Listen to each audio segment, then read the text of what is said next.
Assalamualaikum. Welcome back to Master Beauty channel in Learning English. Bismillahirrahmanirrahim. Assalamualaikum warahmatullahi wabarakatuh. Teman-teman Master Bule dimanapun saja berada, baik yang di Indonesia maupun yang di luar Indonesia, di Hong Kong, Taiwan, Singapura, Malaysia, dan di seluruh dunia. Semoga selalu dalam keadaan lindungan Allah Subhanahu wa taala, dilancarkan rezeki dan diberikan umur panjang yang barokah. Amin amin ya robbal alamin. Pada video kali ini kita akan belajar tentang penggunaan WUS. WUS ya, yang merupakan edisi lanjutan dari konten sebelumnya tentang penggunaan WU ya. Penggunaan WU. Nah, bagi teman-teman yang masih belum memahami tentang WU, silakan di-scroll lagi, di-scroll lagi video Master Bule yang tentang WU ya. Oke, baiklah, sebelum kita mulai belajarnya, alangkah baiknya kita bersolawatan dulu ya, supaya menjadikan berkah dan rahmat dan ridho Allah. Amin ya rabbal alamin. Sholawat busroh aja nih.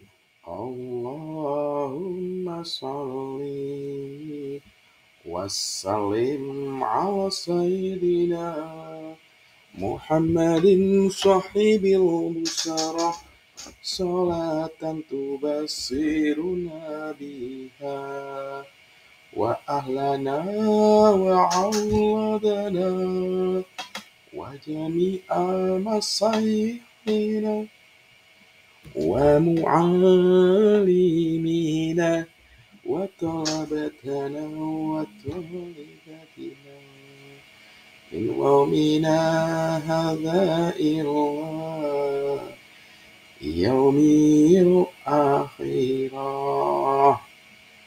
Amin. Allahumma sholli ala Muhammad.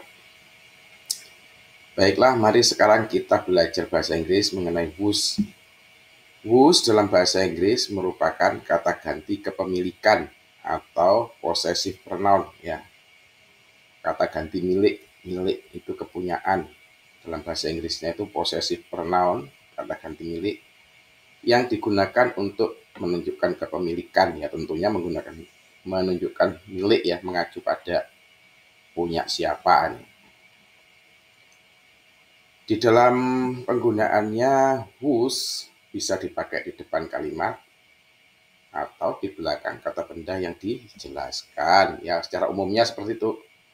Sekarang mari kita simak videonya, nah, dan kita cermati penggunaan kalimat per kalimatnya ya, supaya memperoleh gambaran yang jelas. Oke, langsung saja kita menuju video selanjutnya. Let's go. Nah, sekarang mari kita perhatikan tayangan videonya ya. Itu sebuah tas, bahasa Inggrisnya gimana? That is a bag. That is a bag. Itu sebuah tas. Nah, kalau kita cermati lagi, tas itu punya apa? The bag has green color. The bag has green color. Oh, tas itu punya warna hijau. Warnanya hijau ya lur ya. Warnanya hijau, hijau. Kalau bahasa Indonesianya hijau, kalau bahasa Jawanya hijau. Nah, bagaimana kalau kita bertanya dengan menggunakan WUS yang ada di depan kalimatnya? Jadi, pertanyaannya, whose green bag is on the table? Whose green bag is on the table? Whose green bag is on the table? Artinya, tas itu punya siapa sih? Tas hijau itu di atas meja punya siapa sih? Maksudnya kayak gitu ya. Tas hijau di atas meja itu punya siapa? Jadi wusnya di depan dan tas hijaunya di belakang. Nah, kalau nggak hanya menyebutkan menyebutkan tas hijaunya gimana misalnya. Tas itu punya siapa?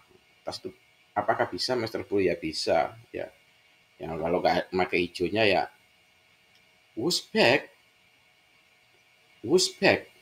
is on the table. Langsung aja whose bag is on the table tanpa menyebutkan kepemilikan sesuatu dari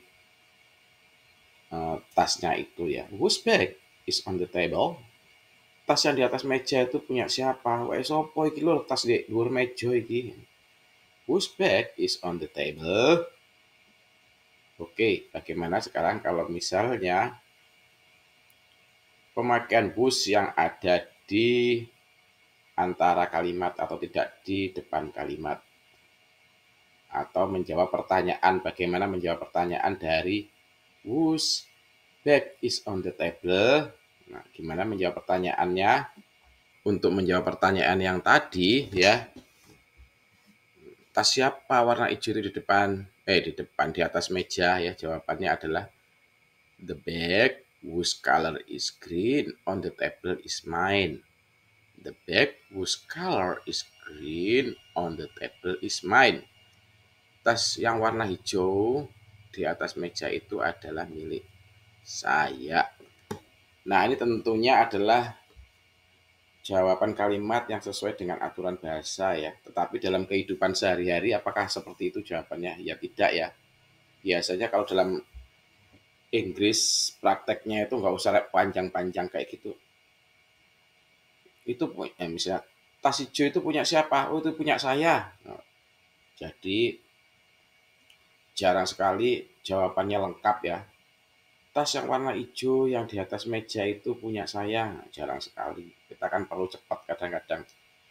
Nah, ini kan terjawab untuk soal-soal di buku semacam ini ya, kalau sesuai dengan aturan bahasa. The bag whose color is green on the table is mine. Jadi tas yang warnanya hijau itu ya, yang di atas meja itu milik saya ya. Mine di sini adalah milik saya. Oke ya Lur ya. Nah, jadi ini adalah sekedar apa namanya pengetahuan tambahan aja. Kalau dalam kehidupan sehari-hari jarang kita pakai secara versi lengkap seperti ini ya. Oke, kita lanjutkan. Mari kita perhatikan kalimat ini. Master Bule has a little girl. Master Bule has a little girl. Pak Bule punya anak kecil. She has tiny hair. She has tiny hair. Dia punya rambut yang gundul atau yang tipis ya. Nah, kalau membuat kalimatannya anak sopo sih kira, kalau bahasa Jawanya anak sopo sih kira, Jawa Malang ya. Kalau Banjarnya itu anak siapa geranginya itu ya, anak siapa geranginya.